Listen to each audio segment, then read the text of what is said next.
Real ఎస్టేట్లో కొన్ని పెట్టుబడులట. పెట్టుబడి పెట్టాలనుకునే చాలామంది రియల్ ఎస్టేట్ వైపు చూస్తుంటారు. అయితే ఇందులో నష్టభయం, మోసాలు ఎక్కువగా ఉంటాయని సంశయిస్తూ ఉంటారు.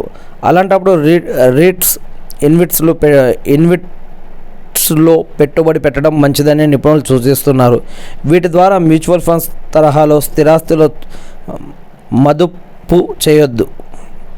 ఇంతకీ అవి ఏంటి, వీటిల్లో రకాలేంటి, అవి ఎలా పనిచేస్తాయో చూసినట్లయితే రీట్స్ అంటే రియల్ ఎస్టేట్ ఇన్వెస్ట్మెంట్ ట్రస్ట్. ఇవి మ్యూచువల్ ఫండ్స్ల తరహాలో పనిచేస్తాయి. ఈ ట్రస్టులు మదుపర్ల నుంచి పెట్టుబడులు సమీకరించి వాటిని స్థిరాస్తి ప్రాజెక్టుల్లో పెడుతుంటాయి.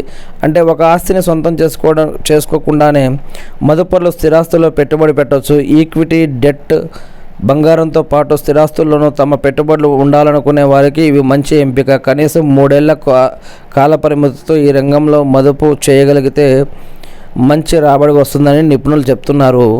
రియల్ ఎస్టేట్ ఇన్వెస్ట్మెంట్ ట్రస్ట్ దేశంలో వివిధ ప్రాంతాల్లో వాణిజ్య ఆస్తుల్ని కలిగి ఉంటాయి.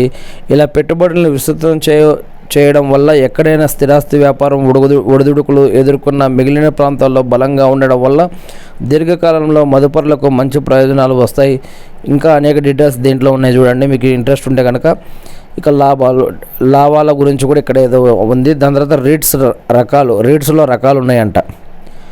Equity REITs, mortgage REITs, hybrid REITs, private REITs, public traded REITs, non public traded REITs.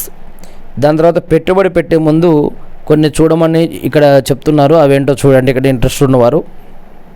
దాని తర్వాత రీట్స్ చూసాం కదా. ఇప్పుడు రీట్స్ తరహాలోనే ఇన్ఫ్రాస్ట్రక్చర్ ఇన్వెస్ట్మెంట్ ట్రస్ట్ ఇన్విట్స్ ఉంటాయి. అయితే నిర్మాణ రంగ ప్రాజెక్టుల్లో రీట్స్ పెట్టుబడులు పెడితే ఇన్విట్స్ మాత్రం మౌలిక రంగంలో పెట్టుబడులు పెడతాయట. ఇన్విట్స్లో రకాలు: పూర్తయిన ప్రాజెక్టులు, నిర్మాణంలో ఉన్న ప్రాజెక్టులు, ప్రైవేట్ ప్రాజెక్టులు, ప్రభుత్వ రంగ ప్రాజెక్టులని ఇక్కడ ఒక ఆర్టికల్ మనం చూస్తూ ఉన్నాం. రీట్స్ అండ్ ఇన్విట్స్ ఏవి మంచివో ఇక్కడ ఒక ఆర్టికల్ కూడా ఉంది. ఇంట్రెస్ట్ ఉన్న వాళ్ళు చూడగలరు. ఇవన్నీ కూడా మనం వే2 న్యూస్ నుంచి తీసుకున్నటువంటి న్యూస్.